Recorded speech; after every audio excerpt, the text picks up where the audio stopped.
मैं माजी की इंतहाई बेवकूफ और हाल की समझदार लड़की हूँ मुर्शिद जी। नाम ऐसा बनाऊंगी लोगों के दिलों में, जो लोग छोड़ कर गए हैं ना वो भी फख्र से कहेंगे दोस्त थी वो मेरी।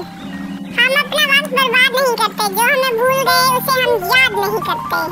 कुछ लोग अपनी आकड़ की वजह से कीमती रिश्ते खो देते हैं और कुछ लोग रिश्ते बचाते बचाते अपनी कदर खो देते हैं।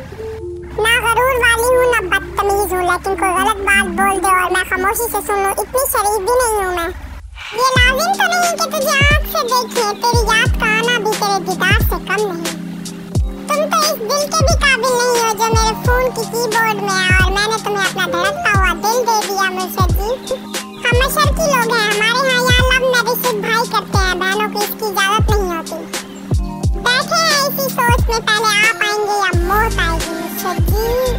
हमेशा खुश रहने का मतलब ये नहीं कि सब ठीक है, इसका मतलब ये है कि आपने फैसला कर लिया है कि अपने रब के सिवा अपने दुख किसी को नहीं दिखाने। मेरी मुश्किल बस इतनी सी है कि जिस बात से मुझे तकलीफ हो वो बात चाहकर भी मेरे ज़हन से नहीं निकल पाती। वो 1000 लड़कियों का आशिक और मैं फिर भी उसकी दीवानी, मुर्शिद जी ये कैसे हो सकता? वो अचानक से नहीं बिछड़ा, बड़े दिनों से बगैरतें दिखा रहा था। अपने गमों की नुमाइश न कर, अपने नसीब की आजमाइश न कर, जो तेरा है तेरे पास खुद आएगा। हर रोज उसे पाने की कोशिश न कर, तकदीर बदल जाएगी अपने आप ही। ये इंसान मुस्कुराना सीख ले, तलाश पे जाना कर। सिर्फ मुस्कुरा दीजिए और कह दीजिए मैं ठीक हूँ, क्योंकि हकीकत में कोई परवाह नहीं करता मुर्शिद जी।